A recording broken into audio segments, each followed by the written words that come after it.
Hi everyone. I just wanted to do a little video. As a lot of you have seen the photograph of Mike's new little baby sister. Her name is Daisy. She is 4 months old. We purchased her from a lady in a city that wasn't far from us. The lady bought Daisy and another female, her sister, for breeding purposes for when she reaches the age of 2 or 2.5. So she had a year and a half or almost 2 years before she would have been breeding her. But when she got them home, she found out that Daisy was deaf, and she didn't want to breed Daisy because she's deaf, because her little babies, or she wouldn't be able to hear her little babies crying. So she wanted to put her up for adoption.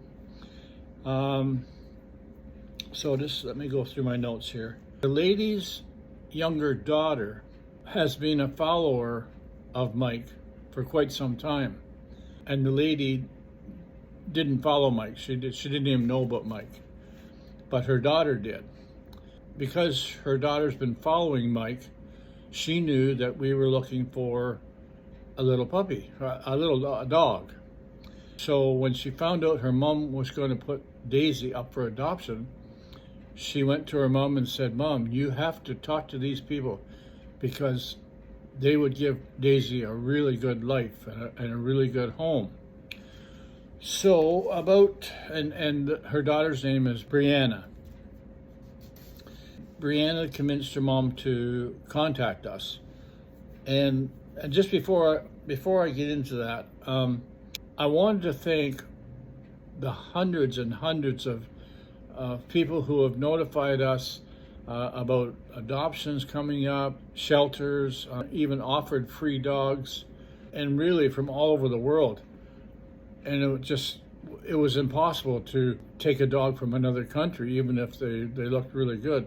And we had been to lots of shelters, we had viewed quite a few dogs. We filled out the applications, and it never seemed to work for us, for one reason or the other. And so we sort of gave up. And I was actually going to notify everybody to say, don't send us any more adoption agencies and all that, and dogs that are up for adoption. Don't send us any more of that, because we're just going to slow down and we're just going to let the universe do whatever. Pick out the dog, if we're going to get a dog, pick out the one that is for us. So after we decided to do that only a couple of days ago, just to say, hey, but I never had a chance to talk to or to do a video to tell people to stop sending stuff about other dogs that are up for adoption. So within a day after we decided to do that, to let the universe just control whatever it needs to do and give us what's meant to be, this lady called us at 7 o'clock in the morning, told us a story about her daughter telling us to contact us, and said she had a little dog. Her name was Daisy. She found out that she was deaf, and do you want to come and look at her? And she sent us some pictures of her, and she looked like a cute little dog. So we thought, well, okay, we'll go and check her out. And she was lived in the next city to us, so it wasn't a part of travel. So we went there, and we went in the house and looked at Daisy. Daisy was really, really shy. She didn't really want to have anything to do with us. We took Mike in the house too, just to get his reaction. And Mike's kind of laid back. He doesn't really react to other dogs. He just, carries on. He's a senior, so he's wise, I guess. Anyway, so we looked at Daisy. She was really shy. Her tail didn't wag. Her tail was hanging down. And so I told the lady that Maria and I were going to go back out to the car and just kind of discuss this. And so we went to the car, and we were just talking about this, and really, she doesn't seem that friendly towards us, and maybe it's better that, we don't get this one. So when we were in the car talking about this, the lady come back out, and she said that she had put Daisy in with her sister in an enclosure, and to come back in and have a look at her the way she normally is. So we went back in, and her tail was wagging. She was all happy, and we put her hands into the enclosure, and she was all friendly and everything, and a total different dog. So after I even picked her up, and she snuggled right into me, and she's just a totally different dog. So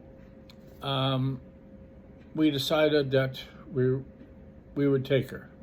We talked to the lady for a little bit, and we had already brought a carrier with us to put in the car to put just in case.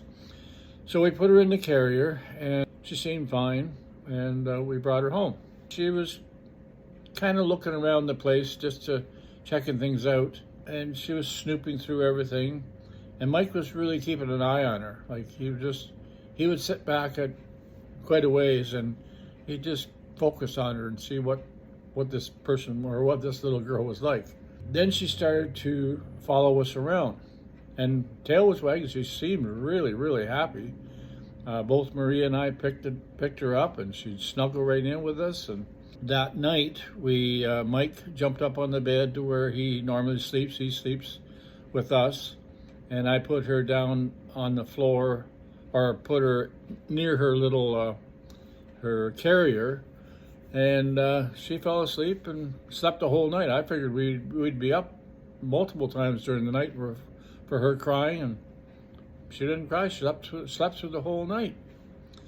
So the next morning, as you know, I always get up early. So I got up, and right away she was up and alert, and so I put my house coat on and my slippers, and I went out to the office, and just kind of made myself a coffee and started to do some work.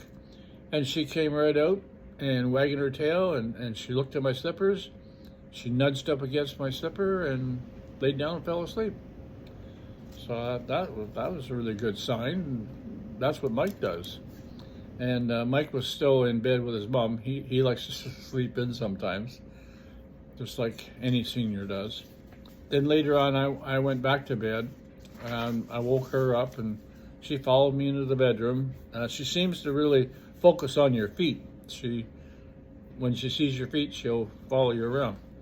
So I put her up on the bed, and her and Mike fell asleep, and we both fell asleep. Stayed there probably for a couple hours, and then she would snuggle right into either one of us. She loves to lick me just like Mike does, like licks my neck and my face, and same with my wife.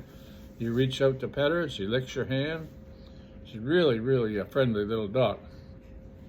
Now, I didn't mention this before, but from what we have done so far, I did a few tests on her, and she is deaf. But there are some things that I think she can hear, but I'm not 100% positive. It could be she doesn't hear it, but she feels the vibration of it, and because she'll poke her head up and have a look. There was one time where she started to cry, just kind of whimper, and Mike come right in to us and barked as if to say, "Hey, she's crying. Daisy's crying." And so we come out, and right away, I think she just didn't know where we were. So once she saw our feet, and away she goes, and she was really happy again. As far as eating, she eats more than Mike. Mike will have his food, and he'll eat half of it, and then she'll have her little dish, and then she'll go over and eat all of Mike's. She likes to eat, which is good. Puppies like to eat. And the nice thing about it that we really like is she eats Mike's food. She eats all the broccoli, cauliflower, all the meat that we got in. Like, you've seen what we make for Mike, and she eats it all up. Maria gave her a little carrot today. She grabbed the carrot like a bone, ate it all, and it was all raw. And then she gave her a leaf of lettuce. She ate all that. So she really doesn't have a problem eating.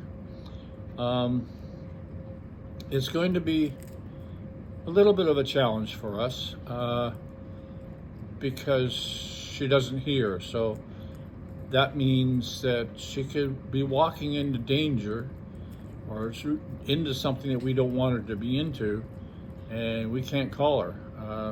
She doesn't hear, and so she just keeps on walking. So we got to be very careful with that. Now, we're going to be going to the vet in a couple weeks for her to get another shot, one of her shots. She's had 3 shots now, and so we're going to ask the vet. There is it's called a BAER test, BAER, and that can test her to make sure that she's definitely can't hear. There are tiny collars that you can get. It has a remote control, so if she's totally deaf, can't hear, we're going to get one of those, and all it does is vibrate. It's not a shock collar. It's not going to hurt her, but we're going to train her that when she feels that little buzz, to turn around and look at us, and then when she does that, we'll give her a treat. So she knows anytime she feels that, to turn around and look at us. And then once we train her to turn around and focus on us, then we can get into training her on hand signals. Like Mike knows all the hand signals, like stay, he knows to lay down, he knows to sit, he knows all kinds of commands. Most of them are verbal, but we're going to have to train her to stay and sit and lay down, but we have to get her attention first. So that's what this little collar will do. It'll just buzz. It's not going to hurt. So because last time Mike's got one too, and he wears it now, and it's not even turned on. And he'll wag his tail, wants us to put it on, and he'll run over to us. And when he sees the collar, we put it on to him. It's not even turned on, but it seems to calm him right down. When he did use it, like when we did it for him barking, because we live in a condo building, you can't have a dog continually barking. Well, any noise that he hears, and Shih Tzus can really hear good. When he heard something, he would bark, and we didn't want him barking all the time. He's not communicating, he's just barking. So the bark collar was set on buzz. It just would buzz. I already did a video. I put the thing on my teeth and buzzed it. You hardly even felt it, but it got his attention, and he stopped barking. So now he wants it on all the time. He'll come over and make a fuss, and I'll say, what's he want? As soon as he sees the bark collar, he wags his tail and he puts his head out, and I put it on him. It's not even turned on, but if it makes him happy, then that's good. So that's the type of collar we're going to get for Daisy, so we can train her, because we need to have communication for her own safety. That's pretty well it, for her own safety. We have noticed that other senses she's really alert as far as looking at her feet and paying attention to us and stuff like that. So she's lost one sense, but she's gained, more powerful senses in other ways. We really owe Brianna, that's the lady's daughter, we owe her a big thank you. And because she's a follower, she knew that we were looking for a dog. And that's the only way, like her mom would have advertised Daisy, and Daisy would have been gone. I told her mother that you got to contact these people because they would be really good for Daisy. So anyway, we got Daisy.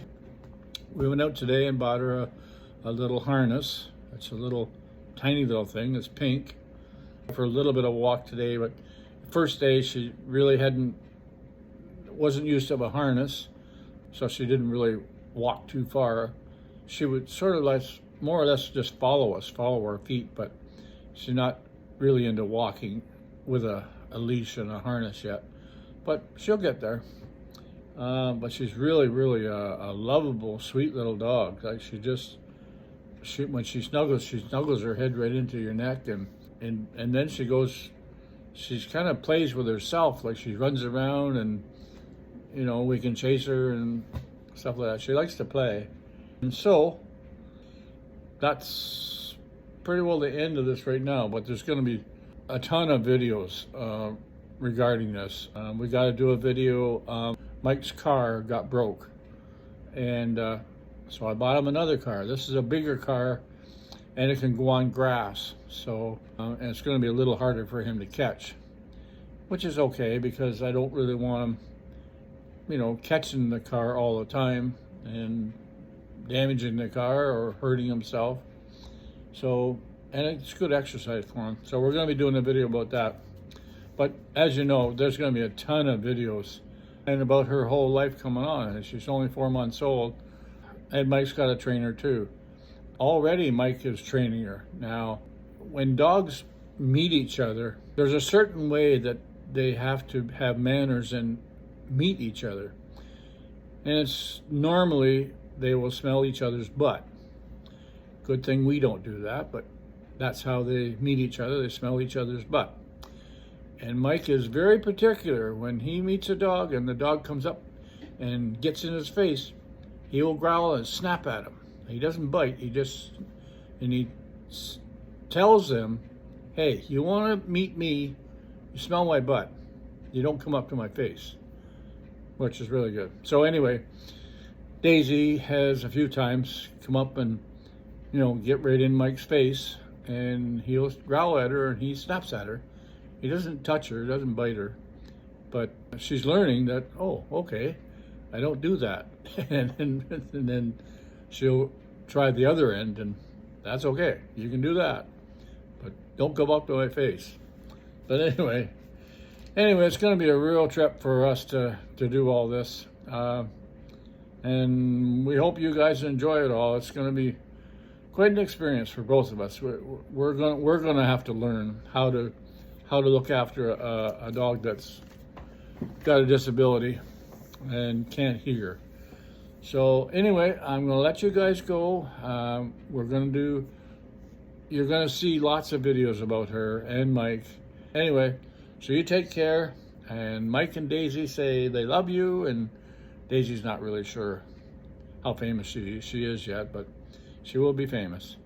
Anyway, so Mike says he loves you. Maria and I love you. So you take care, and we'll talk to you soon. Thanks, guys.